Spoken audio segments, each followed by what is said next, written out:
비타민. 스펙 위주 채용의 한계로 기업들은 일 잘하는 사람을 찾기 위해 전략적으로 구직자들의 직무 역량을 평가하기 시작했습니다. 단순히 높은 스펙만으로 취업하던 시대가 지나고 직무 역량은 2015년 채용의 트렌드가 되었습니다.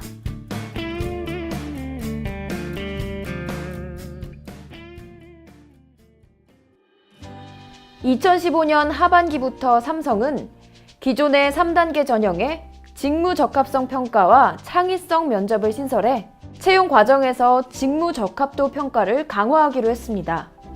LG그룹은 구직자들에게 직무와 관련된 다양한 정보를 제공하기 위해 기존 채용 홈페이지를 직무 맞춤형 채용 홈페이지로 개편했습니다.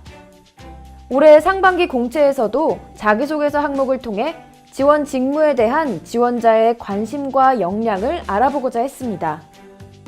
직무 관련해서는 저희 회사 자체적인 홈페이지에서 과거에도 물론 약간의 직무 소개는 있었습니다만 좀 더 구직자 눈높이에 맞춰서 실제로 구직자들이 어떤 것들을 궁금해하고 있고 실제로 그 일을 하는 사람들은 하루 일과가 어떻게 되고 그 다음에 실제로 그 일을 하면서 느끼는 것들은 뭐며 어떤 것들을 학창 시절부터 좀 준비를 해야 나중에 가서 조금 더 도움이 될 수 있는지 이런 것들에 대해서 구직자 눈높이에 맞춰서 조금 더 콘텐츠 같은 것들을 재설계를 해서 홈페이지를 좀 개편을 했던 사례가 있었고요.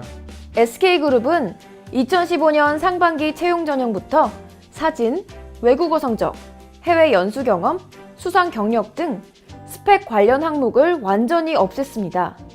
정부에서도 직무 능력 중심의 채용 확산을 위해 올해 130개 공공기관에서 국가 직무 능력 표준인 NCS를 기반으로 직무 역량 평가 채용을 추진하기로 했습니다. 그렇다면 취업 준비생들의 생각은 어떨까요? 그런데 만약에 제가 이렇게 1, 2학년이면은 스펙을 중요시하지 않고 직무 역량을 보겠다 하면은 저도 이제 여러 군데서 일도 해보고 하면서 역량을 키워 나갈 텐데 저는 이제 이미 4학년인데 갑자기 이렇게 바뀐다고 하니까 저는 어디 가서 직무 역량을 키우고 와야 되나 이미. 취업 준비생들은 여전히 직무 역량을 직무 경험이라는 또 다른 스펙으로 생각하고 있었습니다. 그러나 기업 인사 담당자는 직무 역량이 또 다른 스펙이란 생각은 오해라고 말합니다. 1학년 때부터 4학년 때까지 학기별로 이런 식으로 어떤 준비를 해야지만 나중에 취업이 될 수 있다 이런 것까지 기사를 본 적이 있는데 그렇게 인위적으로 커리어를 설계하는 거는 너무 좀 맞지 않는 것 같아요.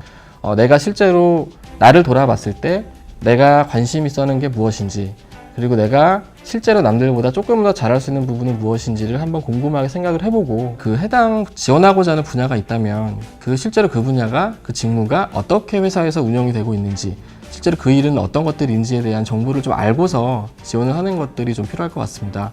대다수 학생들은 그 직무가 어떻게 일을 하고 있는지 실제로 잘 모르는 경우가 많이 있고요. 근데 만약에 어떤 특정 학생이 그 직무에 대한 이야기들을 잘 알고 있다고 하면 그분들은 분명히 이렇게 눈에 띌 수밖에 없거든요. 직무 역량 평가의 핵심은 직무에 대한 새로운 경험을 쌓으라는 것이 아닙니다. 지원하고자 하는 직무에 대해 깊이 이해하는 것이 핵심입니다. 이를 위해 실무 부서 수준에서 진행되는 하루 일과 및 업무의 역할, 현직자들의 관심사항 등을 파악하는 것이 필요합니다. 기업에 가서 해야 될 일을 잘 모르고 가는 경우가 많습니다. 어설프게 해외여행 봉사를 갔습니다. 토익을 몇 점 맞았습니다가 아니라 그런 방향을 설정할 수 있는 마치 내비게이션의 역할을 할 수 있게끔 제가 관심이 실제로 있는 회사였고 구체적으로 어떻게 더 준비를 하면